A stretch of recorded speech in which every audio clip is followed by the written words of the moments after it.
Intervensi awal, nampak Nampak, sudah nampak. Okey, sudah nampak Husna nampak Husna? Yusri nampak tak? Nampak cikgu. Okey, nampak Okey. Intervensi awal ada kena mengena pendidikan khas dan ada kena mengena dengan pendidikan normal. Dan sangat ada kena mengena dengan tadika ataupun pendidikan awal kanak-kanak lah. Jadi apa itu intervensi awal? Jadi intervensi awal ni telah didefinisikan oleh para pakar. Jadi saya tak mau kutip lah pakar ni kata apa, pakar itu kata apa, pakar ini kata apa. Cuba nak dirangkumkan dalam satu ayat bahawa intervensi awal itu adalah perkhidmatan multidisciplinary bersepadu. Apa itu multidisciplinary?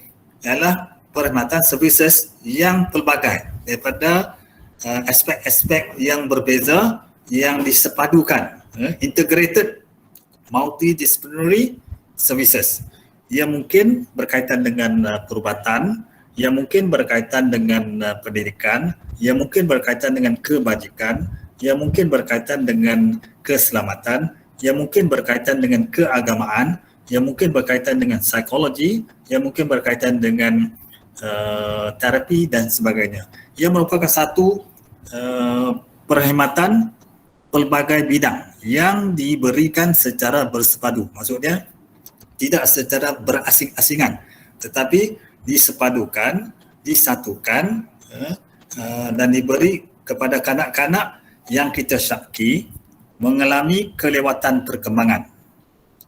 Kita tidak tahu murid yang kita terima ni adakah dia normal atau tidak normal. Tapi kita syak, kita rasa murid ini mungkin lambat dari segi berkembang. Tak sama dengan rakan yang seumur dengan dia. Kalau sama umur 4 tahun atau 5 tahun, 6 tahun, kita biasa macam Madam Ui daripada tadikan ni Bung Tebal biasa akan tengok budak boleh contohnya boleh menulis dalam kadar umur 4 tahun, tapi tiba-tiba rakan dia yang umur 4 tahun juga langsung tak boleh menulis, langsung tak boleh duduk di kerusi, bergerak sana, tak mau tulis, tantrum, maksudnya suka mengamuk dan sebagainya, tak ada eye contact. Kita syak, mungkin murid ini ada kelewatan perkembangan, ada slow sikit, lambat dia punya pergerakan dia ke, segi pemikiran dia ke, mungkin sikap dia agak berbeza daripada rakan-rakan lain. Mungkin dia menunjukkan masalah tingkah laku, masalah emosi atau masalah ingatan dan sebagainya. Ataupun murid ini berisiko mengalami kelewatan perkembangan. Nanti kalau saya share video-video yang diberikan oleh Datuk Dr. Lai Fong Wah, oleh Datin Indrani Liu, oleh Profesor Madya Dr. Azlan Cik Ahmad dan Silviana Bonade, para peserta akan lebih maklum, akan lebih faham lagi apa yang saya maksudkan dengan intervensi awal. Saya maksudkan tentang kelewatan perkembangan, masalah dalam perkembangan dan sebagainya. Jadi intervensi awal ini kita bagi, intervensi maksudnya tindakan. You intervene, kita intervene pada peringkat seawalnya. Kalau boleh, kalau para pakar, kalau kita baca dalam buku atau kita surf internet tentang early intervention, seawal mungkin. Di sini ada perdebatan dia. Seawal mungkin maksud dia apa? Adakah seawal mungkin maksud ialah sebelum murid itu masuk sekolah, iaitu semasa prasekolah, semasa umur 3, 4, 5, 6 tahun, atau selepas murid itu dah masuk sekolah, 7 tahun atau 8 tahun. Ini perdebatannya. Tapi bagi kita yang dalam bidang pendidikan, bagi kita yang menawarkan early intervention, bagi kita yang menawarkan early intervention di peringkat tadika ni, kita tidak terlalu bimbang dengan perdebatan-perdebatan para pakar tentang bila masa yang sepatutnya diberikan intervensi awal. Kita menjalankan tugas kita. Contoh kita sebagai pengusaha tadika, kita sebagai guru tadika, kita beri saja bantuan, beri saja perkhidmatan kita kepada anak-anak kita. Jadi kalau kita dapat detect dia ada masalah, maka sepatutnya, seharusnya, sewajarnya kita bantu murid ini, dan kita bantu juga keluarga dia, karena murid itu dan keluarga mempunyai bonding yang sangat rapat. Jadi kita kena libatkan keluarga itu dalam memberi intervensi awal. Okey, kita teruskan. Jadi apa peranan tadika? Walaupun saya bercakap tentang tadika, tapi mahasiswa Universiti Sains Malaysia dan juga IPG kampus ilmu khas yang ada dalam seminar ini juga harus tahu apa peranan tadika, kerana dengan kita mengetahui peranan tadika baru kita tahu apakah peranan pendidikan awal itu. Sebagai kita seorang guru, maka kita perlu tahu peranan kita sebagai guru, sama ada di peringkat tadika, sebagai guru di peringkat sekolah rendah, sebagai guru di peringkat sekolah menengah, maupun kita sebagai guru di NGO kah, guru di CBO, Community Based Organisation kah, ataupun guru sebagai the freelance teachers. Kita kena tahu apa itu peranan tadika. Tadika ini dia perlu mengenal pasti kekuatan dan kelemahan murid. Di samping kita menawarkan pendidikan atau services preschool ini, kita harus juga menjalankan satu peranan, iaitu kita kenal pasti ada murid kita yang ada kekuatan dalam bidang-bidang tentu tapi dia ada kelemahan-kelemahannya. Ada murid yang menunjukkan banyak kekuatan, sedikit kelemahan, tapi ada murid yang banyak kelemahan, sedikit kekuatan. Ini kita kena kenal pasti. Kenapa kita kena kenal pasti? Kerana dengan kita kenal pasti kekuatan, kita boleh meningkatkan lagi, mengukuhkan lagi kekuatan murid tersebut. Kalau kita dapat kenal pasti kelemahan, dengan kita kenal pasti kelemahan, kita boleh bantu menampung kelemahan itu. Kita boleh bantu awal kelemahan-kelemahan dia, supaya kelemahan-kelemahan ini tidak berterusan di peringkat seterusnya. Contoh di peringkat umur 5 tahun pula, 6 tahun. Nanti masuk sekolah rendah lagi akan problem. Kerana kelemahan-kelemahan ini tidak di-tackle, tidak dihadapi atau tidak ditangani awal oleh mereka yang terlibat dalam bidang tadika. Sebab itu, kita punya tanggungjawab, peranan kita di tadika ialah kita segera kenal pasti kekuatan, kita segera kenal pasti kelemahan murid kita, kita bantu mereka, kita cuba baiki kelemahan mereka, cuba kukuhkan kekuatan mereka supaya bila mereka masuk ke sekolah rendah pada umur 7 tahun, mereka ready to learn. Mereka telah bersiap siaga untuk belajar dan on the same foot. Maksudnya mereka berdiri pada paras yang sama untuk bersaing secara sihat, secara positif dalam bidang pendidikan semasa di sekolah rendah nanti.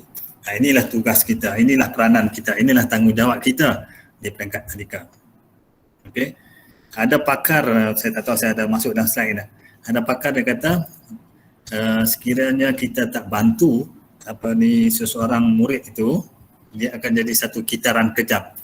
The vicious cycle, kitaran kejam. Karena murid yang lemah, sekiranya dibiarkan lemah, dia akan terus lemah. Pada umur 4 tahun lemah, 5 tahun lagi lemah, 6 tahun lagi lemah, bila masuk 7 tahun sangat lemah. Jadi dia tak boleh bersaing dengan murid lain. Ini panggil the vicious cycle ataupun kitaran kejam. Seorang pakar dalam tentang perkara-perkara psikologi yang berkaitan dengan kelemahan dan kekuatan ini, Matthew, dia ada mengeluarkan satu falsafah ataupun satu kata-kata yang mengatakan bahawa seseorang yang miskin akan terus miskin. Orang yang kaya akan semakin menjadi kaya. Itu the Matthews effect. Kalau seorang itu lemah, dia akan terus lemah. Kalau kita tak bantu dia, maka dia akan terus jadi lemah. Lemah dalam pendidikan, lemah dalam kognitif, lemah dalam emosi, lemah dalam tingkah laku dan sebagainya. Jadi kita kena bantu supaya murid ini dapat menonjolkan potensinya, murid ini dapat merealisasikan, memanifestasikan kekuatan potensi dia dalam bidang pendidikan. Seterusnya peranan tadika yang kedua adalah kita kena cakna. Cakna ni adalah bahasa yang orang suka pakai lah sekarang. Cakna adalah kita ambil peduli, kita menyantuni hal-hal murid kita, hal ehwal murid kita. Bukan jaga tepi kain murid kita, tapi kita jaga tepi kain kita. Kita ambil peduli hal dia, tepi kain dia lah. Yang penting kita jaga tepi kain kita. Cuma kita cakna, kita ambil peduli. Adakah murid ini dah makan belum? Adakah murid ini datang sekolah dengan keadaan tak stabil emosi dia, marah-marah? Ataupun murid ini ada tingkah laku yang perlu kita perbetulkan. Bagaimana murid ini dalam akademik, bahasa dia bagaimana, matematik dia pula bagaimana dia perhubungan dia dengan murid lain, bagaimana perhubungan dia dengan guru, bagaimana perhubungan dia dengan orang-orang lain, orang yang berada dalam persekitaran dia. Jadi ini tugas peranan guru tadika. Dan sebagai pengusaha tadika, haruslah memastikan bahawa guru kita, pembantu kita, pembantu murid ini ambil peduli, ambil cakna hal-hal murid yang berada dalam tadika. Seterusnya, peranan tadika yang ketiga adalah libat urus ibu bapa, waris dan keluarga. Apa maksud libat urus? Libat urus dalam bahasa Melayu. Maksud dia dalam bahasa Inggeris, engagement. Positive engagement with the fathers, the mothers, the parents of the children dengan warisnya. Kalau dia tak ada parent, tak ada berdekatan, parent ada di tempat lain ataupun parent sudah bercerai dan sebagainya, warisnya kita kena engage, dan juga keluarga, the family. Sebab tu dengan engagement ini kita boleh buat pelbagai aktiviti lah, aktiviti sukan, aktiviti permainan, aktiviti ini semua tadi kan selalu dah buat lah, aktiviti lawatan, aktiviti ada graduation ceremony. Tapi dalam COVID pandemik ni kita problem kita, engagement secara bersemuka sukar dijalankan, tapi masih kita kena teruskan engagement itu supaya kita dapat libatkan ibu bapa, libatkan waris dan keluarga dalam pendidikan anak-anak lah. Seterusnya, libat urus dengan pihak agensi lain. Engagement with other people, engagement with other agencies, especially khususnya dengan agensi-agensi kerajaan, dengan NGO-NGO yang berkaitan dalam bidang psikologi, dalam bidang kanak-kanak, supaya kanak-kanak ini boleh dibantu, kerana mereka ada kepakaran mereka. Pihak-pihak yang tertentu seperti NGO ataupun agensi-agensi kerajaan seperti PPD, Pejabat Pendidikan Daerah, Jabatan Pendidikan Negeri, Pejabat Kebajikan Masyarakat, Pejabat Kesihatan Daerah dan sebagainya, semua ada bidang-bidang kepakaran masing-masing yang boleh kita manfaatkan untuk murid-murid kita. Yang nombor 5 ini bagi saya adalah satu yang sangat penting, masa kini dan masa hadapan, pada masa hadapan, kerana ia sangat melibatkan cabaran-cabaran yang kita hadapi sekarang ini. Capacity building, membina capacity kita, capacity guru-guru kita, capacity ibu bapa kita, capacity murid-murid kita. How to build the capacity? Bagaimana membina capacity ini? Ialah dengan macam ini, kita menghadiri seminar, kita ada rakan perkongsian ilmu, kita ada medan-medan kepakaran yang mana kita boleh manfaatkan, jaringan-jaringan kerjasama yang kita boleh manfaatkan. Ini capacity building. Bertuahlah siapa yang hadir seminar hari ini, kerana this is the road towards capacity building. Ini jalan untuk kita membina capacity kita, kapasiti kognitif kita. Ini melibatkan kapasiti kognitif, kapasiti emosional kita. Dengan kita berada dalam grup ini, maka kita boleh berkongsi idea, boleh berkongsi masalah, boleh berkongsi isu yang mana kita boleh leraikan. Daripada kita pendam di dalam jiwa, akhirnya kita yang merana nanti. Ini is very important untuk tadika. And for the mahasiswa, capacity building is the most important. Kerana student sekarang sedang belajar, memerlukan masa 3-4 tahun daripada sekarang sebelum keluar daripada universiti untuk menjadi cikgu. You must build that capacity of yourself. Kita kena bina capacity itu, kerana di masa depan kita boleh jadi guru yang berjaya, guru yang cemerlang. Kita boleh sumbang kepada pendidikan negara. Kita boleh memberi sumbangan kepada masyarakat dengan kita menjadi guru yang baik, kita menjadi pendidik yang cemerlang. Ini capacity building bagi saya sangat berguna. This is the first step. Kita menghadiri webinar, kita hadir seminar-seminar, kita hadir perbincangan, kita hadir forum. Itu semua sangat penting untuk membina diri kita menjadi guru yang baik. Begitu juga dengan pengusaha. that capacity building is very important for ourselves dan juga kepada organisasi kita. Dan kita mengambil tahu, mengambil cakna tentang pendidikan, kita mengambil tahu, mengambil cakna tentang psikologi, kita mengambil tahu, mengambil cakna tentang pengurusan, maka kita boleh menjadi pengusaha yang cemerlang.